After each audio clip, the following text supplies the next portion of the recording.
365 promesas.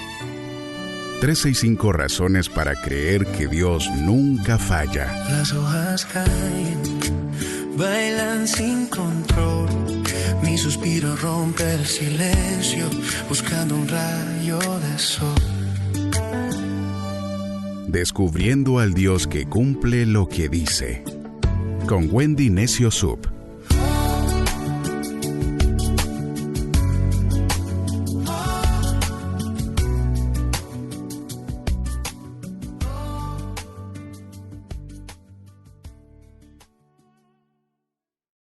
...11 de marzo, promesa 70.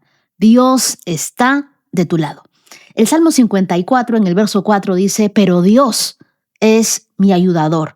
El Señor me mantiene con vida. Me gustaría que lo memorices. La Biblia, el mensaje, en este mismo Salmo 54, verso 4 dice: oh, mira, Dios está aquí ayudando. Dios está de mi lado. Esta es una oración cuando la traición aparece.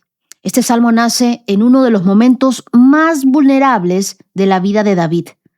El título histórico del salmo nos lleva a 1 de Samuel, capítulo 23 y capítulo 26, cuando los zifeos, los habitantes de Zif, en el desierto de Judá, traicionan a David y le dicen al rey Saúl dónde se está escondiendo para que lo capture. David estaba huyendo. David se sentía perseguido, se sentía traicionado por la gente de su propia tierra. Él no tenía un ejército poderoso, no tenía seguridad, no tenía palacio. Pero en medio de esa crisis escribe algo que es profundamente revelador. Pero Dios es mi ayudador. ¿Te has dado cuenta de esto? Que tú puedes tener 1001 circunstancias en tu contra. Hay enemigos que se han levantado. Hay cosas que todavía no salen, pero tú puedes confiar y decir: pero Dios es mi ayudador. La palabra hebrea para ayudador es ezer, E-Z-E-R, ezer.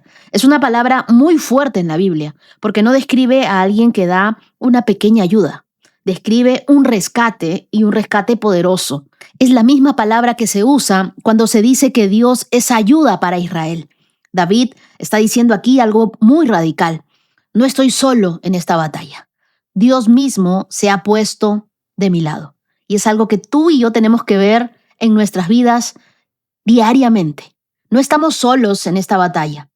No estás tú contra esa empresa.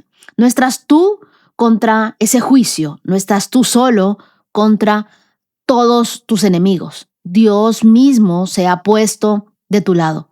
Algunos que piensan, dicen, pero hay otros que están más poderosos, que tienen muchos mayores conectes que yo, mucho más dinero. ¿Y ahora qué hago? No estás solo en esta batalla. Dios mismo se pone de tu lado. Y cuando Dios está contigo, incluso las situaciones más difíciles dejan de ser una amenaza y se convierten en un escenario donde tú vas a ver el poder de Dios. Cuando Dios está de tu lado, la historia cambia. El versículo continúa diciendo: el Señor me mantiene con vida.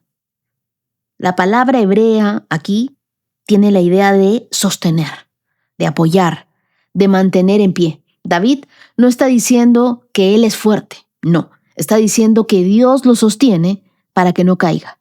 Hay momentos en la vida en los que nosotros sentimos que ya no tenemos fuerzas para seguir. Ya hicimos de todo, tenemos problemas económicos, estamos viviendo injusticias, estamos viviendo traiciones, enfermedades, o de repente nos estamos enfrentando a decisiones muy difíciles. Pero la promesa de este salmo es clara. Dios no solo te ayuda, Dios sostiene tu vida. Y algo que debes saber es que Dios no siempre te saca inmediatamente de la tormenta, pero siempre se mete contigo en la tormenta para sostenerte. Cuando David dice: Dios está de mi lado, él está declarando algo profundamente poderoso. El favor de Dios cambia la ecuación. La batalla no depende solo de las circunstancias. La batalla depende porque Dios está conmigo, quiere decir que yo voy a obtener la victoria. Es como cuando un niño pequeño cruza la calle. Si lo hace solo, sería peligroso. Pero si va tomado de la mano de su padre, entonces la situación cambia completamente. No porque la calle sea menos peligrosa, sino porque la mano correcta lo está guiando. Tu seguridad, mi seguridad, no depende de lo que enfrentamos, depende de quién camina contigo. Tú tienes al Señor de tu lado. Dios está contigo. Por eso la promesa no dice que no habrá enemigos, sino que Dios se pone de tu lado. Y cuando Dios se pone de tu lado, no importa quién esté en tu contra. Incluso lo que parecía una amenaza puede terminar trabajando para tu bien. Imagínate un partido de fútbol donde un equipo muy pequeño está enfrentando a un gigante. Parece imposible, ¿verdad? Hasta que de pronto llega el mejor jugador del mundo y decide jugar con el equipo pequeño. La cancha es la misma. El rival es el mismo. Pero la historia cambia porque alguien poderoso se puso de tu lado. Eso es exactamente lo que David está diciendo. Dios decidió ponerse de tu lado. Una persona con la ayuda correcta puede hacer lo que parecía imposible. Así que quiero recordarte el nombre de nuestro mes. Lo imposible se volverá posible porque Dios está de nuestro lado. Yo recuerdo una vez en mi vida en la que alguien intentó incriminarme en algo que yo no había hecho. Fue uno de esos momentos incómodos en los que tú sabes que estás diciendo la verdad, pero no tienes pruebas para demostrarlo. Y cuando uno no tiene pruebas, lo único que queda es la integridad. Yo simplemente dije la verdad. Yo no tenía documentos, no tenía evidencias, no tenía cómo defenderme más allá de mi palabra. Pero algo ocurrió. Personas que habían visto lo que realmente había pasado comenzaron a hablar. Personas que yo ni siquiera sabía que estaban observando la situación se pusieron de mi parte. Y de pronto la historia cambió. Ese día yo entendí algo profundo del Salmo 54, verso 4. Dios es mi ayudador. Porque a veces la ayuda de Dios no llega como un milagro espectacular. A veces llega a través de personas que Dios levanta en el momento correcto y en el lugar correcto. Y es como si Dios nos dijera, tranquilo, tranquila, yo estoy de tu lado. Y yo voy a levantar voces que te respalden en tu verdad. Cuando Dios está a tu favor, incluso las voces que tú no esperabas se convierten en instrumentos de tu justicia. Ese día yo comprendí que uno no siempre puede controlar lo que los otros dicen, pero Dios sí puede mover corazones para que la verdad salga a la luz. Aprende a declarar quién está de tu lado. Cuando el miedo llegue, quiero que repitas tal y como dijo David, Dios es mi ayudador. Mañana que vas a juicio, repite, Dios es mi ayudador. Ahora que estás esperando una resolución del trabajo, di, Dios es mi ayudador. Ahora que estás a punto de cobrar un dinero, dile, Señor, yo sé que tú eres mi ayudador. Cuando estás recibiendo un diagnóstico médico, Dios, tú eres mi ayudador. Aprende a declarar y a saber con seguridad quién está de tu lado. Dios. Segundo, recuerda momentos donde Dios ya te sostuvo, porque la memoria espiritual fortalece la fe. Nunca te olvides, el Señor, el mismo que te ha sacado de Egipto, el mismo que te libró del pozo, el mismo que te libró de los leones, el mismo que te libró del fuego, es el mismo que camina contigo. Ten memoria, ten agradecimiento para que la queja no llegue a tu vida, para que la depresión no te toque. Tercero, no midas tu vida solo por tus recursos, porque cuando Dios entra en la ecuación, la matemática cambia. No vas a poder controlar todo, pero tienes que aprender a confiar en Dios. Así que no es lo que tú tienes, es lo que Dios provee para ti. Y cuarto, camina con confianza. No porque todo esté resuelto, sino porque Dios está contigo en el proceso y Él te ayudará a salir en victoria. Cuando Dios está de tu lado, nunca estás realmente solo en ninguna batalla. Él te ayuda, Él te sostiene, Él te mantiene con vida en sus manos.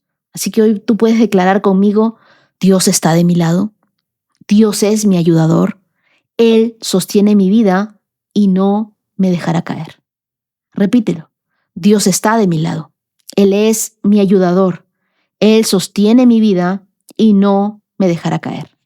Ora conmigo y dile, Dios, gracias, porque hoy nos recuerdas que no caminamos solos, que tú eres nuestro ayudador, que tú eres el que sostiene nuestra vida. Cuando las circunstancias parezcan grandes, ayúdame a recordar que tú estás de mi lado.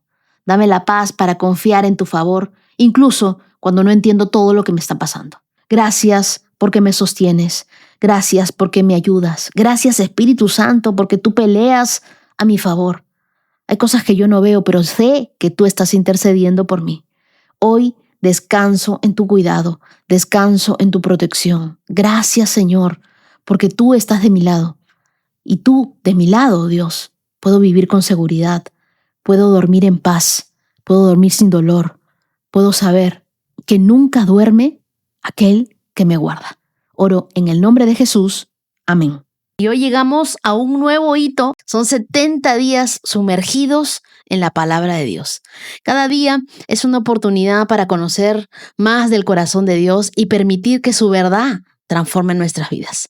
Hay gratitud en mi corazón por cada lector que se enamoró de la Biblia desde el día 1, algunos llegaron desde el día 5, desde el día 30 y decidieron ponerse al día. Decidieron compartir el episodio en familia, madres con hijos, hijos que le compartieron a sus padres, amigas que leen juntas, niñas y adolescentes que prenden la Biblia para que sus papás escuchen, padres que oran por sus hijos, amigas que pasan el episodio por sus grupos de WhatsApp, que se reúnen en el trabajo para escuchar. Gracias, gracias por ir al colegio escuchando el podcast. Gracias por introducir la Biblia mientras están haciendo sus ejercicios en el gimnasio. Gracias a los que acompaño en el hospital. Gracias porque mientras estás recibiendo tu quimioterapia, nos estamos inyectando fe juntos. Gracias porque subiste una historia y eso tocó el corazón de una persona. Gracias por sus comentarios, por sus recomendaciones. Hacemos que el amor de Jesús nos inunde a todos. Y las lecturas para este día son Números capítulo 15, desde el verso 17 hasta el capítulo 16, verso 40. Marcos capítulo 15, versos del 1 al 47. Salmos 54, versos del 1 al 7. Y Proverbios capítulo 11, versos del 5 al 6. Sigamos adelante con la certeza de que Dios es quien nos fortalece, Él es el que nos sostiene en este camino y Él es el que nunca nos deja. Dios es tu ayudador. Y hoy abramos nuestras Biblias, pero también abramos nuestro corazón y dejemos que Dios nos hable. Comenzamos. Números 15, 17. Además, el Señor le dijo a Moisés: da las siguientes instrucciones al pueblo de Israel. Cuando lleguen a la tierra donde los llevo y coman de los cultivos que crecen allí, separarán una parte de ellos como ofrenda sagrada al Señor, de la primera harina molida, y presenten un pan y sepárenlo como ofrenda sagrada, como lo hacen con el primer grano del campo del trillar. En todas las generaciones venideras, cada año presentarán una ofrenda sagrada al Señor de la primera harina molida. Pero supongamos que ustedes, sin intención, no llevan a cabo todos estos mandatos que el Señor les dio por medio de Moisés, y supongamos que en el futuro sus descendientes no hacen todo lo que el Señor les ordenó por medio de Moisés. Si el error se cometiera involuntariamente y la comunidad no se diera cuenta de ello, toda la comunidad presentará un becerro como ofrenda quemada, como un aroma agradable al Señor. Esta ofrenda se ofrecerá juntamente con la ofrenda obligatoria de grano y la ofrenda líquida con un chivo como ofrenda por el pecado. Con esta ofrenda, el sacerdote purificará a toda la comunidad de Israel de esta manera y los hará justos ante el Señor y quedarán perdonados. Resalta esta parte. De esta manera los hará justos ante el Señor y quedarán perdonados. Pues fue un pecado sin intención y lo corrigieron con sus ofrendas al Señor. La ofrenda especial y la ofrenda por el pecado, toda la comunidad de Israel será perdonada, incluidos los extranjeros que vivan entre ustedes, porque todo el pueblo estaba involucrado en el pecado. Si un individuo comete un pecado involuntariamente, la persona culpable llevará una cabra de 1 año como ofrenda por el pecado. El sacerdote la sacrificará para purificar a la persona culpable ante el Señor, y la persona será perdonada.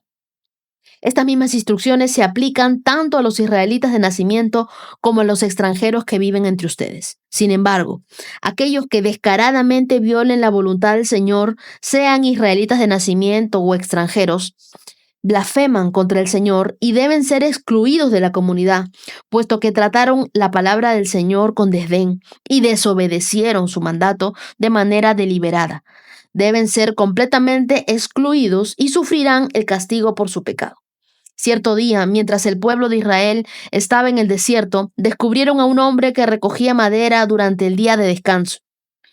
Los que lo encontraron lo llevaron ante Moisés y Aarón y el resto de la comunidad y lo mantuvieron bajo vigilancia, pues no sabían qué hacer con él. Entonces el Señor le dijo a Moisés: el hombre debe ser ejecutado. Toda la comunidad lo apedreará fuera del campamento.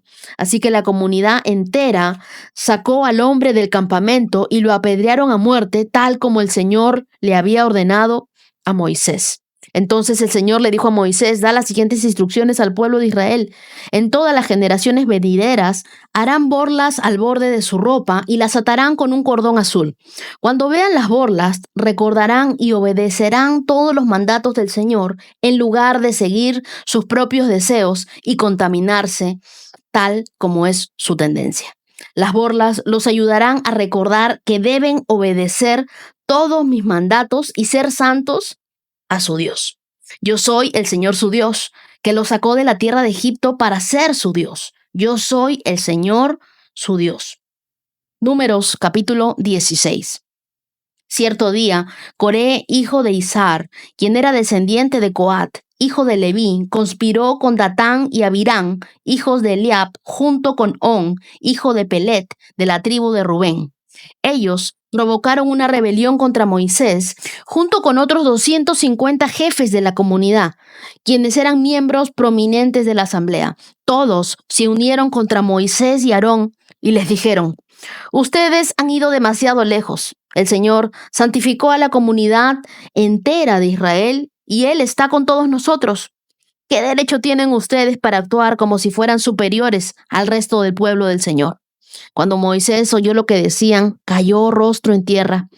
Ustedes, les dijo a Coré y a sus seguidores: mañana por la mañana el Señor nos mostrará quién le pertenece a Él y quién es santo. El Señor permitirá la entrada a su presencia solo a quienes Él elija. Coré, tú y tus seguidores preparen sus recipientes para quemar incienso y mañana enciendan fuego en ellos y quemen incienso ante el Señor.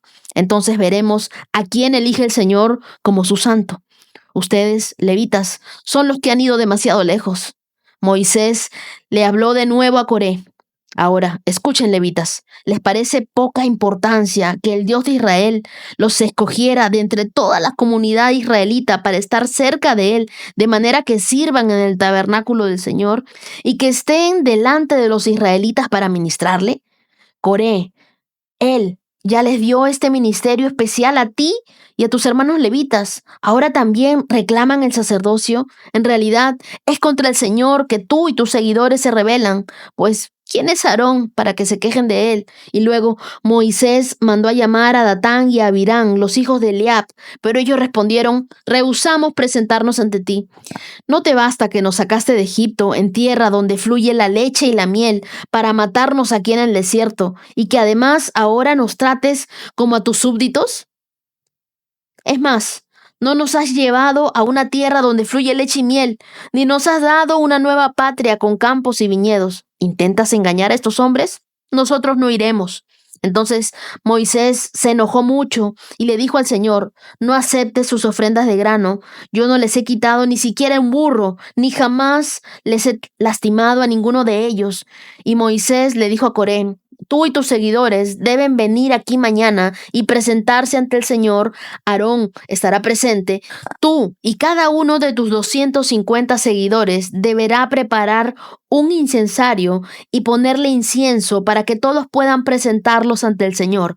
Aarón también llevará el suyo, así que cada hombre preparó un recipiente para quemar incienso, lo encendió y le puso incienso, y después se presentaron a la entrada del tabernáculo con Moisés y Aarón. Mientras tanto, Coré había incitado a toda la comunidad contra Moisés y Aarón, y todos se reunieron a la entrada del tabernáculo. Entonces la gloriosa presencia del Señor se apareció ante toda la comunidad, y el Señor les dijo a Moisés y Aarón: aléjense de todas estas personas para que pueda destruirlas en el acto.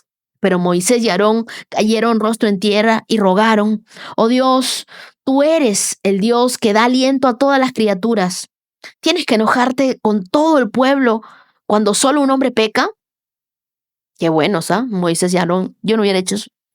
Y el Señor le dijo a Moisés: entonces, dile a todo el pueblo que se aleje de la carpa de Coré, Datán y Abirán.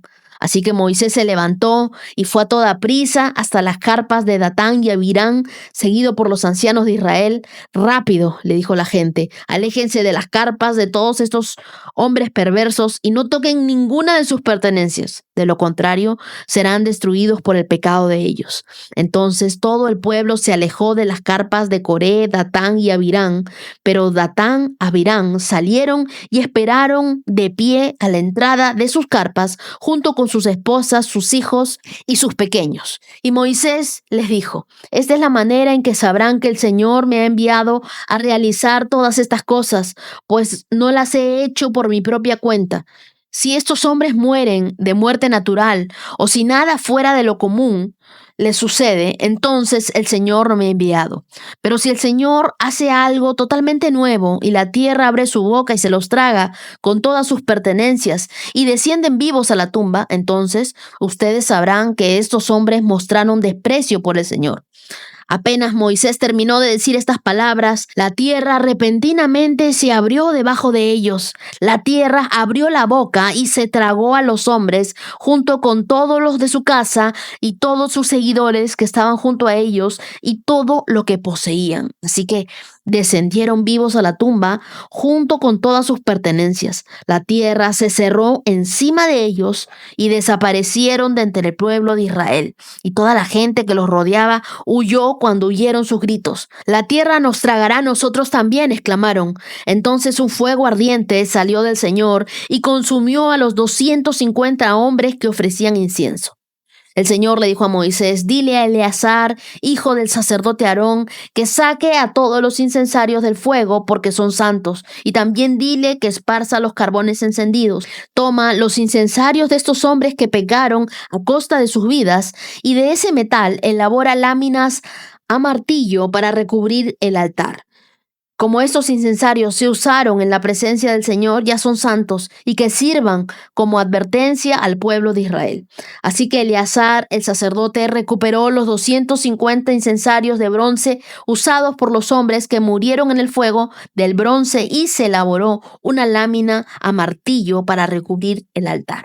La lámina serviría de advertencia a los israelitas para que nadie que no fuera autorizado, nadie que no fuera descendiente de Aarón, entrara jamás a la presencia del Señor para quemar incienso. Si alguien lo hiciera, le sucedería lo mismo que a Coré y a sus seguidores. Entonces cumplieron las instrucciones que el Señor le dio a Moisés. En estos capítulos de Números se nos presentan dos temas aparentemente distintos, pero profundamente conectados. El primero, la ofrenda de primicias, que era un recordatorio de los mandamientos. Números 15, versos del 17 al 41. Y luego la rebelión de Coré y el juicio de Dios en Números 16, del 1 al 40. A primera vista, podríamos preguntarnos qué tienen que ver la instrucción sobre el pan y las primicias que debemos darle a Dios con toda la revuelta mortal contra Moisés y Aarón. La respuesta está en el corazón del ser humano. La obediencia versus la autosuficiencia. Las primicias nos recuerdan que todo lo que nosotros tenemos proviene de Dios. Hace unos días estudiamos el Salmo 40, verso 1, que dice que a Dios le pertenece todo, el cielo, la tierra y los que en él habitan, que todos nosotros les pertenecemos a Dios con todo lo que tenemos. En cambio, en la historia de Coré nos muestra lo que sucede cuando alguien cree que merece algo más de lo que Dios le ha asignado para él. Y Dios anhela corazones rendidos, no corazones que desafían su autoridad. La verdadera humildad no es pensar menos de ti mismo, sino pensar menos en ti mismo y más en Dios.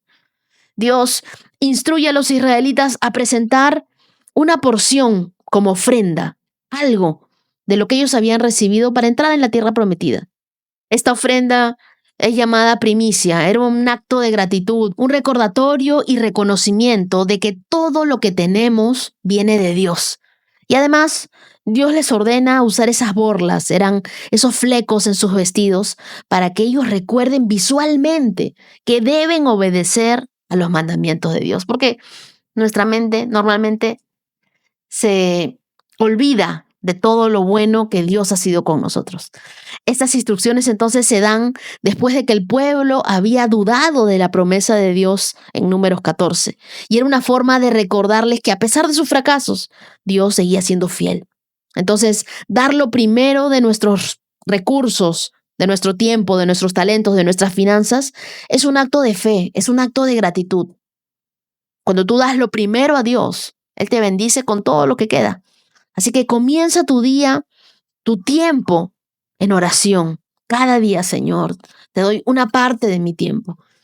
Si bien es cierto, el día tiene 24 horas, 8 nos la pasamos durmiendo, nos quedan otras 16. Aunque sea, me gustaría darte el 10% de mi tiempo. 1 hora con 60 minutos, Señor, para poder estar escuchando tu voz, sabiendo qué es lo que quieres decirme, para poder estar alineada contigo.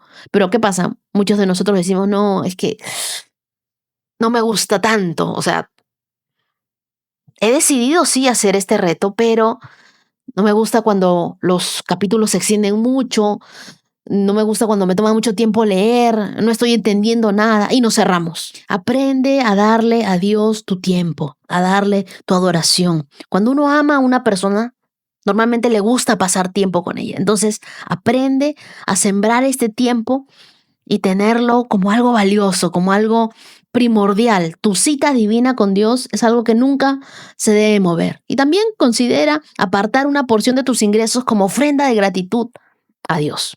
Y luego vemos la rebelión de Coré, como él tiene un espíritu de división.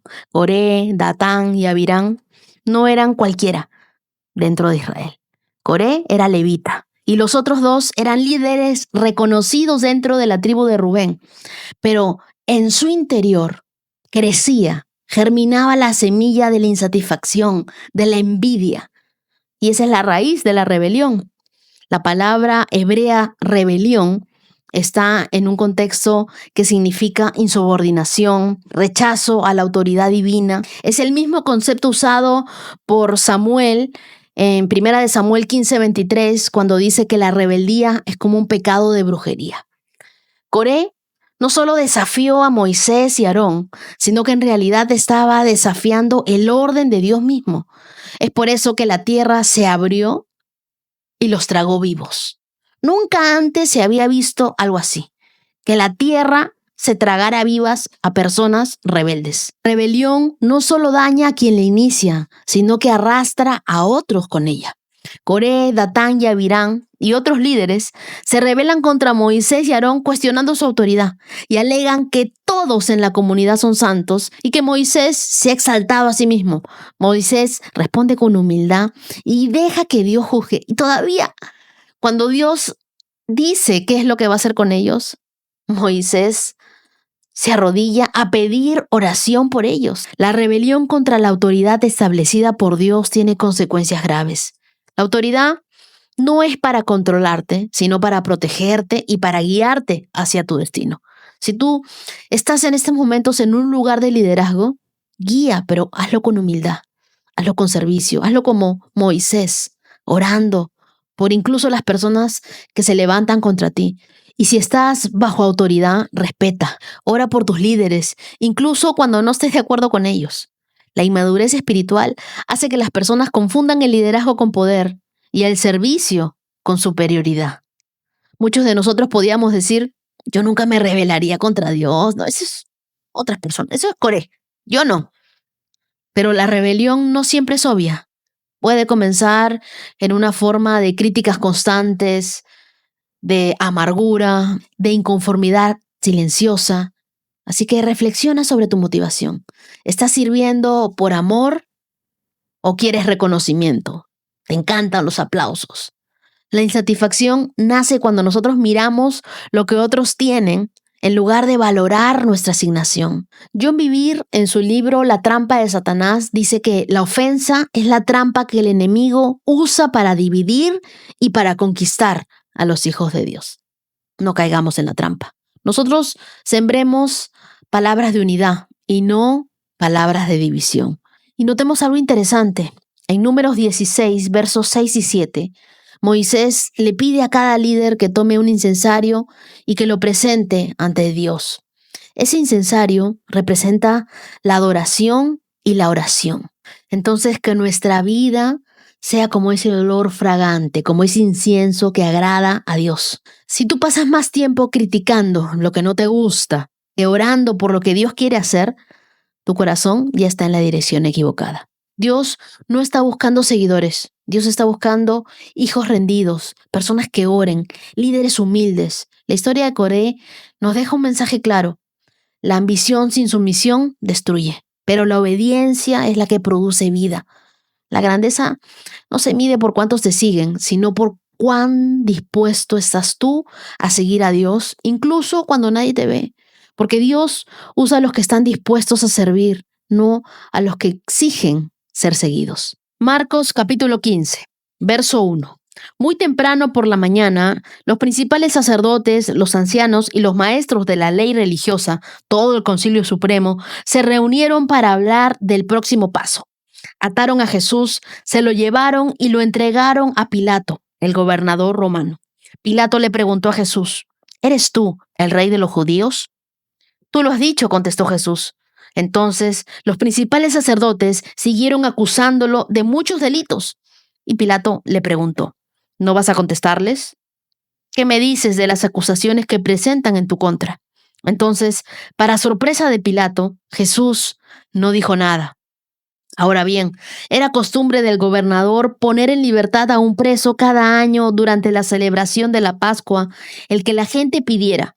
Uno de los presos en este tiempo era Barrabás, un revolucionario que había cometido un asesinato durante un levantamiento.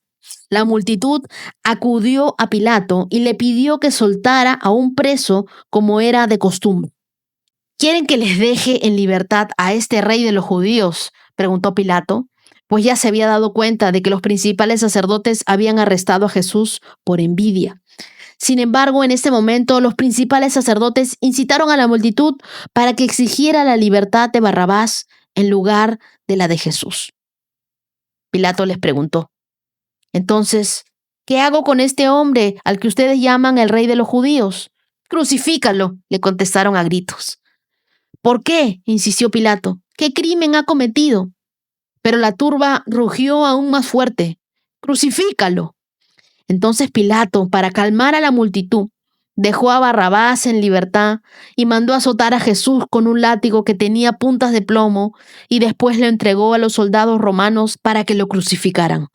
Los soldados llevaron a Jesús al patio del cuartel general del gobernador llamado el Pretorio y llamaron a todo el regimiento. Lo vistieron con un manto púrpura y armaron una corona con ramas de espinos y se la pusieron en la cabeza. Entonces lo saludaban y se mofaban, ¡viva el rey de los judíos! Y lo golpeaban en la cabeza con una caña de junco, le escupían y se ponían de rodillas para adorarlo burlonamente. Cuando al fin se cansaron de hacerle burla, le quitaron el manto púrpura y volvieron a ponerle su propia ropa. Luego lo llevaron para crucificarlo. Un hombre llamado Simón, que pasaba por allí, pero era de Cirene, venía del campo justo en ese momento y los soldados lo obligaron a llevar la cruz de Jesús. Simón era padre de Alejandro y de Rufo. Y llevaron a Jesús a un lugar llamado Gólgota, que significa lugar de la calavera. Le ofrecieron vino mezclado con mirra, pero él lo rechazó. Después los soldados lo clavaron en la cruz, dividieron su ropa y tiraron los dados para ver quién se quedaba con cada prenda. Eran las 9 de la mañana cuando lo crucificaron. Un letrero anunciaba el cargo en su contra. Decía: el rey de los judíos. Con él crucificaron a 2 revolucionarios, uno a su derecha y otro a su izquierda. La gente se pasaba por allí y gritaba insultos y movía la cabeza en forma burlona. Pero mira ahora, le gritaban, dijiste que ibas a destruir el templo y a reconstruirlo en 3 días. Muy bien, sálvate a ti mismo y bájate de la cruz. Los principales sacerdotes y los maestros de la ley religiosa también se burlaban de Jesús. Salvó a otros, se mofaban, pero no puede salvarse a sí mismo. Que este Mesías, este Rey de Israel, baje de la cruz para que podamos verlo y creerle.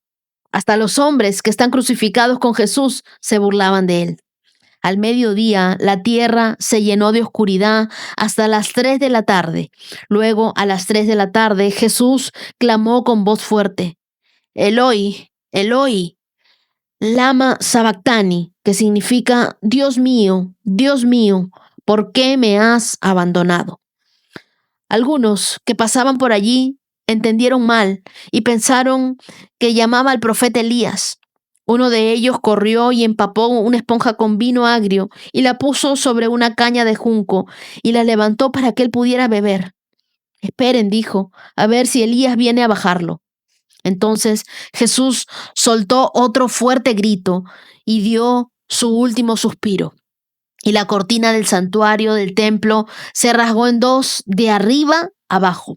El oficial romano que estaba frente a él, al ver que había muerto, exclamó: este hombre era verdaderamente el Hijo de Dios. Algunas mujeres miraban de lejos, entre ellas María Magdalena, María, la madre de Santiago, el menor de José, y Salomé. Eran seguidoras de Jesús y lo habían cuidado mientras estaba en Galilea, y también estaban allí muchas otras mujeres que habían venido con él a Jerusalén. Todo esto sucedió el viernes, el día de preparación anterior al día de descanso. Al acercarse la noche, José de Arimatea se arriesgó y fue a ver a Pilato y pidió el cuerpo de Jesús. José era miembro honorable del Concilio Supremo y esperaba la venida del reino de Dios. Pilato no podía creer que Jesús ya hubiera muerto, así que llamó al oficial romano y le preguntó si ya había muerto. El oficial lo confirmó, así que Pilato le dijo a José que podía llevarse el cuerpo. José compró un largo lienzo de lino, luego bajó el cuerpo de Jesús de la cruz y lo envolvió en un lienzo y lo colocó en una tumba que había sido tallada en la roca. Después hizo rodar una piedra en la entrada. María Magdalena y María, la madre de José, vieron dónde ponían el cuerpo de Jesús. Marcos 15 nos transporta a la historia de la pasión de Cristo. Es un capítulo donde vemos la corrupción del poder, la dureza de un hombre, la fragilidad humana y el amor inquebrantable de Jesús. Jesús no solo fue juzgado injustamente, sino que eligió el silencio ante sus acusadores. Este pasaje nos muestra un contraste poderoso: el silencio de Cristo y el grito de la multitud. A veces el mayor acto de poder no es lo que dices, sino lo que decides callar. Pilato era gobernador romano, pero no tenía un verdadero interés en la justicia. Él sabía que Jesús era inocente, y lo dice en Marcos 15:10, pero cedió ante la presión del pueblo. Pilato no solo entregó a Jesús, sino que lo abandonó a la voluntad del pueblo. Y esto nos lleva a una pregunta clave: ¿a quién estamos dejando que dicte nuestra fe? ¿A la verdad de Cristo o a la opinión de la multitud? Cuando tu fe se basa en la aprobación de la gente, vivirás prisionero de sus expectativas. Y lo cierto es que nunca podremos llenar las expectativas de la gente. Porque por más que seamos buenos, por más que callemos ante un juicio, por más que tengamos un amor inquebrantable por nuestro prójimo, siempre la gente va a elegir a Barrabás. El pueblo eligió a Barrabás en lugar de Jesús. Y Barrabás era un rebelde, era un asesino, pero fue liberado porque Jesús tomó su lugar. Aquí está el corazón del Evangelio. Jesús fue tratado como culpable para que nosotros, culpables, pudiéramos ser tratados como inocentes. Entonces, ya dejemos de culparnos por algo que Dios ya nos perdonó. Tú y yo no merecíamos la gracia, pero la gracia nos encontró antes de que supiéramos que la necesitábamos. Imagina un juez que dicta una sentencia de cadena perpetua a un criminal, pero de repente un hombre inocente dice, yo voy a tomar su lugar. Eso es exactamente lo que Jesús hizo por nosotros. Él pagó con su vida por nuestra vida. ¿Estamos viviendo como personas que han sido rescatadas o seguimos eligiendo vivir como Barrabás, ignorando la gracia? Los soldados se burlaban de Jesús, lo vistieron con un manto púrpura, le colocaron una corona de espinas y se burlaban de él. Creían que estaban ridiculizándolo. Sin saberlo, estaban cumpliendo una profecía, porque Él es el Rey de Reyes. El mundo nunca entenderá el propósito de Dios en tu vida, pero eso no significa que Dios no esté cumpliéndolo. Jesús no necesitó defenderse porque su propósito era mayor que el sufrimiento. Ahora Jesús sufrió el castigo más brutal, la crucifixión romana, que era diseñada para humillar, para torturar y causar una muerte lenta y agonizante. En Marcos 15:34, Jesús clama, Dios mío, ¿por qué me has abandonado? Y aquí Jesús cita el Salmo 22, mostrando que incluso en su momento de mayor desesperación, su confianza en el Padre nunca se rompió. Piensa por un momento cuando tú te sentiste solo, cuando Dios parecía distante de tu vida. Pero la verdad es que Dios nunca nos deja. Aunque a veces parece que Él está en silencio, la Biblia dice que Él nunca nos abandona. El silencio de Dios no significa su ausencia. A menudo significa que Él está trabajando en algo que no podemos ver aún. Cuando Jesús murió, el velo del templo se rasgó en dos. Es lo que nos dice el verso 38 de Marcos 15. Y esto fue un terremoto espiritual. El velo separaba el lugar santísimo donde solo el sumo sacerdote podía entrar una vez al año. Pero con la muerte de Jesús, el acceso a Dios quedó abierto para todos. El sacrificio de Jesús no solo nos dio perdón, nos dio acceso directo al Padre. Ora hoy, vive como alguien rescatado por Dios. Jesús murió para darte una vida abundante, no una vida de culpa, no una vida de condenación. No busques la aprobación de la multitud para hacer las cosas. Pilato se rindió ante la presión, pero nosotros estamos llamados a seguir a Cristo, aunque eso signifique ser diferentes. Confía en Dios incluso cuando Él parece que guarda silencio. Jesús confió en el Padre incluso cuando estuvo en la cruz. Y nos deja un mensaje claro. Jesús sufrió el juicio para darnos libertad. Fue abandonado para que nunca más nosotros nos sintamos solos ni abandonados por Dios. Él fue crucificado para darnos vida eterna. Pero la historia no termina aquí. El capítulo 16 trae la resurrección. Es que el diablo pensó que el viernes era el final, pero no sabía que el domingo estaba en camino. Salmo 54. Ven con tu gran poder, oh Dios, y rescátame. Defiéndeme con tu poder. Escucha mi oración, oh Dios, presta atención a mi ruego, pues me atacan desconocidos. Gente violenta trata de matarme. No les importa a Dios en lo más mínimo. Pero Dios es mi ayudador. El Señor me mantiene con vida.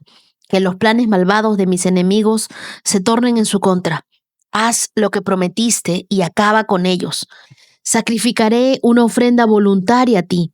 Alabaré tu nombre porque es bueno, oh Señor, pues me libraste de mis dificultades y me ayudaste a triunfar sobre mis enemigos. Este salmo de David no es solo un poema, sino es un grito de auxilio en medio de la traición. Según el título del Salmo, David lo describió cuando los habitantes de Sif fueron a Saúl y le dijeron dónde es que él estaba escondido. David estaba huyendo porque el rey Saúl lo quería matar. Los sifeos, en lugar de protegerlo, lo entregaron. Pero en vez de buscar venganza, David buscó a Dios. Las traiciones humanas no pueden detener el propósito divino, a menos que dejes que el rencor tome control. Este salmo nos enseña cómo responder cuando nos sentimos atacados, cuando nos sentimos traicionados y cuando también sentimos que estamos siendo incomprendidos. ¿Qué fue lo primero que hizo David? Versos del 1 al 3. Él levantó un clamor a Dios. Él oró en medio de la crisis y dijo: Dios, sálvame por tu nombre, sálvame con tu poder. Dios, defiéndeme. Es la misma oración que nosotros debemos hacer a Dios. Muchos de ustedes me preguntan, ¿pero cómo oro? No sé cómo orar. El libro de los Salmos es un libro de oraciones. Oraciones que hicieron hombres de Dios cuando estaban pasando por momentos de crisis y ellos derramaban su corazón delante de Dios. Así que si tú quieres aprender a orar, lee los Salmos y vas a aprender a orar. David no le decía a Dios qué hacer con sus enemigos, solo le pidió que actúe. Y David no buscó venganza, buscó la justicia de Dios, buscó la intervención de Dios. La palabra sálvame viene del hebreo yasha, que significa liberar, rescatar, traer victoria. Eso no es solo protección, sino es un acto poderoso de Dios para cambiar la situación. Imagínate, estás tú en tu trabajo, alguien miente sobre ti para tratar de hacerte quedar mal con el jefe. Tienes dos opciones: atacar y defenderte por tus fuerzas, contar algo peor de esa persona, o hacer lo correcto y confiar en que Dios peleará por ti. Cuando Dios es tu defensor, no necesitas probar nada. Él sabe la verdad y Él la revelará a su tiempo. Y el verso 4, que quiero que lo resaltes, la Biblia nos dice que Dios es nuestro ayudador, es aquel que nos mantiene con vida. David cambia su tono de desesperación a un tono de confianza. Aún no había sido rescatado, pero él ya creía en que Dios estaba a su favor y que Dios le daría la victoria. Cuando nosotros le decimos a Dios, tú eres mi ayudador, eso significa que tú le estás diciendo a Dios, yo creo que tú me vas a fortalecer, yo creo que tú me vas a sostener, yo creo que tú me vas a rescatar. No es solo un apoyo emocional, es un auxilio sobrenatural. Dios, tú eres mi ayudador. Dios nunca es tu plan A. Él es tu única fuente de verdadera ayuda. Cuando nadie te ayuda, el único que siempre está ahí es Dios. Cuando tú te sientas traicionado o cuando te sientas en peligro, ora antes de reaccionar. Recuerda que Dios ve lo que otros no ven. Aférrate a las promesas de Dios que Él te da en su palabra. Y algo muy importante, debemos aprender a tener una gratitud anticipada. Versos 6 y 7 del Salmo 54 dice: sacrificaré una ofrenda voluntaria a ti, porque eres bueno. David todavía no había sido rescatado, pero ya estaba adorando a Dios y ya estaba diciendo que Dios era bueno. La fe verdadera no espera ver el milagro completo para agradecer. La fe celebra antes de la respuesta. Quizá tú el día de hoy estás frente a algo que dices, ¿cómo voy a agradecer a Dios? Agradece porque quieres ver un milagro. Agradece anticipadamente y deja que tu fe sea la que responda y no tu incredulidad y no tu lógica y no en tus fuerzas. Imagina que estás esperando una respuesta importante de un trabajo, de un diagnóstico médico, una restauración de un familiar. La fe no dice, voy a alabar a Dios si todo sale bien. La fe dice, voy a alabar a Dios porque pase lo que pase, Él es fiel, Él es bueno y Él está conmigo. Entonces tú reconoces que Dios es tu ayudador. Digámosle hoy a Dios, Dios, yo quiero que tú seas mi ayudador. Yo quiero que tú camines conmigo. Quiero dejar de pelear mis batallas y quiero que seas tú obrando en mi vida. David terminó su oración confiado, no confundido. Cuando tú confías en que Dios es tu defensor, la batalla ya está ganada, aunque no la veas. Entonces, ¿en qué área de tu vida necesitas dejar de luchar solo y confiar en Dios? ¿Estás alabando a Dios solo cuando te va bien o también en los momentos difíciles? Ora conmigo hoy, Señor, cuando enfrente traiciones, cuando enfrente injusticias, cuando enfrente crisis, ayúdame a confiar en ti, que tú eres mi defensor, que tú eres mi ayudador, que tú eres mi refugio. Yo elijo alabarte a ti antes de ver la respuesta en mi vida. Yo elijo creer, yo elijo tener fe, yo elijo confiar antes de todo. Yo sé que tú tienes una respuesta favorable para mí. Yo sé que tú estás peleando por mí, Dios. No necesito defenderme. Yo creo en que tú harás lo que nadie ha hecho por mí. Y vas a hacer algo. Vas a tomar un papel y vas a comenzar a escribir. Dios, tú eres mi ayudador. Gracias.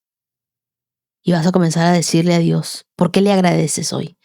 Vas a comenzar a detallarle el milagro y vas a darle las gracias por todo lo que Él está haciendo por ti. Ahora leamos Proverbios capítulo 11, versos 5 y 6. La honestidad dirige los pasos de los justos, los perversos caen bajo el peso de su pecado. La justicia rescata a las personas buenas, los traidores quedan atrapados en su propia ambición. La justicia no es solo lo que haces, es en quién te estás convirtiendo mientras caminas con Dios. No se trata solo de actuar correctamente, sino de permitir que Dios enderece nuestros caminos. La maldad, en cambio, no necesita que nadie la derribe, se destruye sola. Piensa en una persona que siempre actúa con honestidad, aunque nadie la vea. Su vida se vuelve coherente y firme. Por otro lado, alguien que manipula y engaña siempre termina enredado en su propia red de mentiras. Nuestra vida ¿es un reflejo de la justicia de Dios o permitimos pequeñas áreas de engaño? Dios nos está llamando a vivir con integridad. La Biblia dice, los justos son rescatados por su integridad. Dios no bendice una estrategia del engaño, bendice la pureza del corazón. Y la integridad no es negociable, es la clave para vivir una vida sin temor. Lo que debemos hacer cada día es evaluar nuestra vida. Las decisiones que tomamos a diario reflejan nuestra integridad delante de Dios. ¿Estamos teniendo un carácter firme para con Dios? No permitas que las circunstancias sean las que definan tu integridad. Confía en que Dios te rescata. No necesitas manipular ni apresurar el proceso. Dios te honrará si vives en rectitud. Dios siempre se encarga de enderezar el camino de los íntegros y permite que los malvados caigan en su propia trampa. Entonces no se trata solo de evitar el pecado, sino de construir una vida que refleje su justicia. No tienes que correr detrás de las bendiciones. Cuando tú caminas en la justicia de Dios, las bendiciones corren detrás de ti. Hoy decide caminar en justicia aunque nadie más lo haga. Dios ve tu integridad y Él mismo es el que te rescatará. Así que camina con justicia y Dios se encargará de abrir caminos donde no los hay. Hoy te invito a escuchar el testimonio de Ensign Caicedo desde Choco, Colombia. Hola Wendy y un saludo a cada uno de los íntimos de esta hermosa comunidad. Mi nombre es Ensign Caicedo, soy de Ismina, Chocó, Colombia y hoy quiero contarles lo maravilloso que Dios ha sido en mi vida. En noviembre del año pasado envié mi testimonio contando cómo Dios había transformado mi vida en un momento donde me sentía completamente perdida. Como aún no ha sido compartido por aquí, supongo que Wendy tiene muchos correos sin revisar, sentí en mi corazón que tal vez no era casualidad, porque Dios no se ha detenido desde entonces. Y hoy quiero actualizarlo, porque Él ha seguido haciendo maravillas. Aunque aún no está todo resuelto, puedo decir con certeza que Él ha estado obrando en mí, guiándome y transformándome cada día. Hubo una etapa en mi vida en la que me sentí completamente perdida, pasé por momentos difíciles, tomé decisiones equivocadas y traté de buscar soluciones por mis propios medios, en cosas del mundo que solo me alejaban de Dios. Llegó un punto donde me sentía vacía, frustrada y sin paz. Y fue en ese momento cuando toqué fondo que Dios se manifestó. Un día, mientras estaba en TikTok en el mes de mayo de 2025, apareció una chica hablando de varios podcasts que le habían ayudado a crecer espiritualmente. Entre ellos estaba 365 días con Dios. Sentí que ese mensaje era para mí. Entré a Spotify, lo busqué y desde el primer episodio sentí que era Dios hablándome directamente. Desde entonces mi vida empezó a cambiar. Ese podcast me ayudó a acercarme más a la palabra, a entender que lo que yo buscaba en cosas del mundo solo podía encontrarlo en Dios. Empecé a escucharlo todos los días. Cuando me atrasaba buscaba la forma de ponerme al día. Y aunque a veces no tengo buena señal, siempre vuelvo a escucharlo porque me llena, me calma y me conecta con él. Tiempo después enfrenté otra prueba, la enfermedad de mi mamá. Le diagnosticaron un mioma y unos quistes en el ovario izquierdo. Fue un tiempo de mucha angustia. El sistema de salud aquí en el Chocó no es fácil y yo no sabía cómo actuar ante tantas dificultades. Le pedí mucho a Dios que me ayudara, que orara en todo, que guiara a los médicos, que todo saliera bien y Él obró. Fuimos a otra ciudad y todo empezó a fluir. En los nuevos exámenes los quistes habían desaparecido y el mioma había disminuido tanto que no era necesario operar. Sé que fue Dios, lo sentí. Ahí entendí que Él escucha nuestras oraciones, que nunca nos abandona y que todo lo que permite tiene un propósito. También he visto su mano en mi proceso de las redes sociales. Cuando envié mi primer testimonio en noviembre, apenas tenía 30,000 seguidores. Yo todos los días oraba y decía, Señor, permite que uno de mis videos se haga viral, pero que sea para tu propósito. Y Dios me escuchó. Un video en TikTok alcanzó más de 13 millones de visualizaciones. En Facebook uno llegó al 1,000,000, luego otro a 2 millones. Después uno pescando con mi papá y mis hermanos alcanzó 5 millones de reproducciones. Y hoy, 7 de marzo del 2026, somos más de 160,000 personas en Facebook. Para mí eso es guau. Todavía no he cumplido el año desde que empecé a subir videos y esto solo pasa cuando Dios toma el control, porque esto de las redes sociales no es nada fácil y conozco muchas personas que les cuesta años llegar hasta aquí. Yo sé que eso no es casualidad. Cada vez que edito un video, oro, Dios, dame sabiduría, y cuando lo publico le digo, queda en tus manos. Y Él siempre me sorprende. Hay videos que yo no creo que gusten y Él obra. Porque entendí que no se trata solo de números, se trata de propósito. He crecido rápido y sé que no es por mi fuerza, sino porque he caminado de su mano. También he aprendido algo muy importante. Dios no busca corazones perfectos, busca corazones dispuestos. Yo no era perfecta, cometí errores, viví procesos que me dolieron, pero hoy entiendo que tenía que vivirlo para moldearme, para cambiar mi manera de ver la vida, para fortalecer mi relación con Él. Si no hubiera pasado por ese desierto, no estaría donde estoy hoy. Despertar cada día es un milagro, tener a mis padres con vida es un milagro, poder llamarlos, honrarlos, abrazarlos, eso es gracia. No todo está resuelto, créanme que no. Pero ahora tengo algo que antes no tenía, paz. Hoy puedo decir que Dios me salvó, que me sacó del vacío, que me mostró que las soluciones del mundo son pasajeras, pero su amor es eterno. Sé que Él aún está orando en mi vida, preparándome para las bendiciones que vienen. Y quiero cerrar con esta promesa que resume mi proceso. Confía en el Señor con todo tu corazón y no te apoyes en tu propia prudencia. Proverbio 3:5. Hoy confío y puedo decir con certeza que Dios no solo me levantó, sino que sigue obrando cada día en mi vida. Gracias, Ensin, por compartir tu historia con todos nosotros los íntimos. Tu testimonio me recuerda algo poderoso. Dios no solo rescata vidas, Él también nos redirige hacia nuestro propósito. A veces nosotros creemos que tocar fondo ya es el final, que no hay nada más, pero muchas veces es el lugar exacto donde Dios comienza a reconstruirnos. Y no, preguntémosle a José, ¿no? Y qué hermoso es ver cómo Él no solo sanó a tu mamá, sino también ha sanado tu corazón. Y ahora estás usando tu voz para llegar a millones de personas. Así que gracias por usar tu influencia y hacer que muchas más personas conozcan a Dios. Lo que hoy estás viviendo no es una casualidad. Dios siempre se encarga de levantar personas que han pasado por el desierto, porque son las que saben hablar de esperanza y lo saben hacer con verdad. Quiero regalarte el Salmo 138, verso 8, que dice: el Señor cumplirá su propósito para mí. Tu amor inagotable, Señor, permanece para siempre. No abandones la obra de tus manos. Ensin, Dios ya empezó una obra en tu vida y Él siempre termina lo que empieza. Te mando un abrazo grande hasta Colombia. Ahora quiero compartirte el testimonio de Antonio Abarca desde Chiapas, México. Hola Wendy, muy buenas tardes. Te saluda Antonio Abarca desde Comitán de Domínguez, Chiapas, México. Quiero mandarte este audio porque hoy, el día 3 de marzo, escuché tu post y llegaban palabras que en ese momento yo necesitaba para poder tener fuerza, ya que actualmente estoy atravesando por una situación de salud delicada y el cual me ha impedido laborar al 100% y por lo tanto mi economía nuevamente se vino en declive. Y ayer precisamente pasé por una angustia muy fuerte el día de hoy, con situaciones de que me estaban exigiendo unas cantidades y yo decía, Dios va a proveer, ver a mi esposa angustiada y decirle, no te pongas mal, Dios va a proveer, solo tengamos fe y nosotros luchemos. Y pues así lo hicimos, salir aunque sea a hablar en 1, 2, 3 casas, de acuerdo a lo que hacemos, y orar, y yo le dije a Dios, Señor, en tus manos lo pongo, y cuando te escribo que necesitaba tu ayuda, porque sí me sentí un momento en que mi fe estaba tambaleando, y le dije, Señor, mira qué horas son y me están exigiendo y no sé qué hacer. Hubieron cosas ahí que me dijo, manda mensajes, haz esto, y aunque tal vez no está todo resuelto, pero lo que más me estaba estresando sí quedó.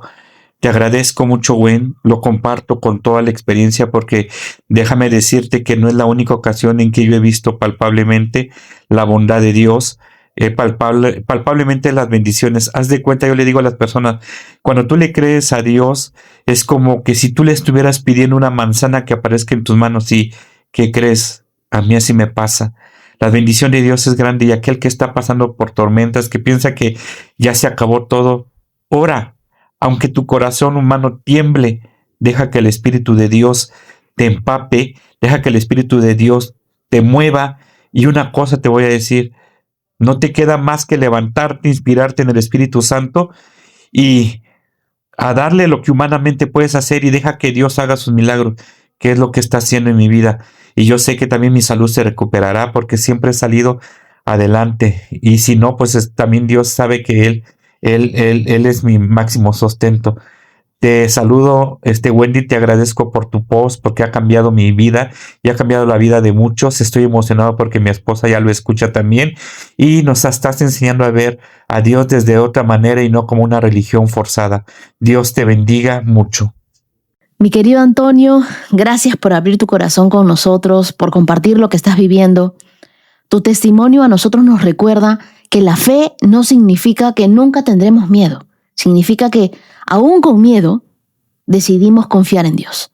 Y qué hermoso es escuchar cómo, incluso en medio de tu angustia, tú seguiste haciendo lo que podías hacer. Orar, moverte, buscar y confiar. Muchas veces el milagro de Dios ocurre cuando damos ese paso de fe, incluso en medio de la incertidumbre. Quiero regalarte esta promesa. El Salmo 55, verso 22. Entrégale tus cargas al Señor y Él cuidará de ti. No permitirá que los justos tropiecen y caigan. Antonio y esposa, Dios ha mostrado ya su mano en esta situación. Y estoy segura de que Él también cuidará de tu salud, Antonio, y también de tu familia. Les envío todo mi cariño hasta Chiapas, México. Y quiero que sepas que si el testimonio de Antonio ha tocado tu corazón, y tú decías, Señor, pero eso sucede con él, no conmigo.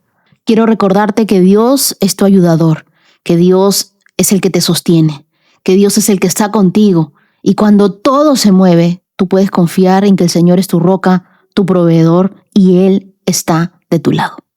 Y ahora quiero contarte el testimonio de Leidis Fariñas desde España. Leidis es una mujer cubana que actualmente vive en España y, como muchos de nosotros, ha aprendido que caminar con Dios también significa aprender a soltar. Leidis nos cuenta que conoció a Dios desde muy joven junto a su mamá. Sin embargo, en la adolescencia volvió un dolor muy grande. Su madre falleció. Ese momento la marcó profundamente. Ella misma reconoce que durante mucho tiempo se sintió dolida y enojada con Dios, porque en ese momento ella no entendía por qué había sucedido algo tan duro en su vida. Pasaron los años, hoy Leidis tiene 35 años y hace algunos años decidió volver a buscar a Dios. Volvió a acercarse a Él, a pedirle perdón por ese tiempo en el que se había alejado, a reconstruir su relación con Dios. Hace aproximadamente un año regresó a la iglesia, decidió aferrarse a Dios y hacerlo con más fuerza que nunca. A finales de diciembre encontró este podcast y desde el 1 de enero escucha cada día la Biblia. Dice que se ha convertido en parte de sus mañanas y que cada episodio la anima a acercarse más a Dios y a su palabra. Pero hay algo aún más hermoso en esa historia. Ladies tiene una niña pequeña y cada día ora con ella. Le habla de Dios y le enseña que incluso cuando no entendemos lo que pasa, siempre podemos pedirle a Dios sabiduría y confiar en Él. Su testimonio también tiene que ver con una decisión muy importante para su familia. Ella y su esposo y su hija vivían en Estados Unidos desde hacía unos 3 años. Mientras estaban allá, comenzaron su proceso para homologar sus carreras en España. En medio de la espera, a su esposo le aprobaron los papeles para trabajar en España y empezaron a orar para saber qué debían hacer como familia. ¿Quedarse en Estados Unidos o mudarse? Después de buscar dirección de Dios, decidieron ir a España. Su esposo consiguió un buen trabajo y todo parecía avanzar, excepto una cosa: la homologación de su carrera. Este proceso llevaba 2 años de espera. Durante todo un año, Ladies oraba cada día para que ese trámite se resolviera. Finalmente, en febrero de este año, él tuvo una cita para revisar su expediente y le dijeron que había un problema con los cuños de sus documentos y que estaban esperando la confirmación de su país de origen. Ese día, al colgar el teléfono, ella se arrodilló, oró al Señor con todo su corazón y le dijo: Dios, yo no sé si esto es lo que tú quieres para mí. Perdóname si no te he pedido esto con suficiente fe. Perdóname si he dudado de ti o si no te he entregado todas mis preocupaciones, pero ya no puedo más. Si este no es el camino que tienes para mí, muéstrame cuál es. En ese momento ella entendió algo.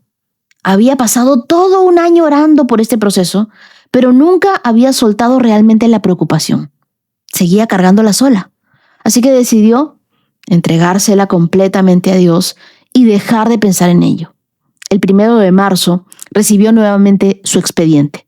Para la gloria de Dios, su proceso ya estaba finalizado desde hacía una semana. Su homologación estaba aprobada y el trabajo que esperaba simplemente estaba aguardando que ese trámite terminara.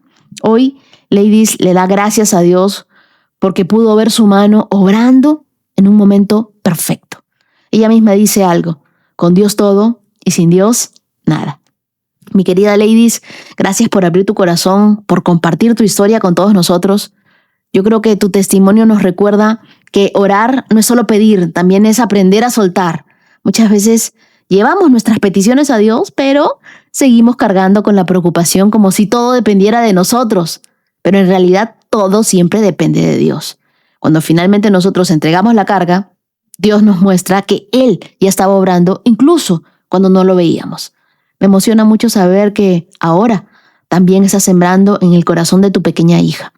Este es un legado hermoso que una madre pueda dejar en sus hijos, el caminar con Dios. Te quiero regalar 1 de Pedro capítulo 5, verso 7, que dice: pongan todas sus preocupaciones y ansiedades en manos de Dios, porque Él cuida de ustedes. Ladies, Dios ha cuidado cada detalle de tu camino y seguirá haciéndolo.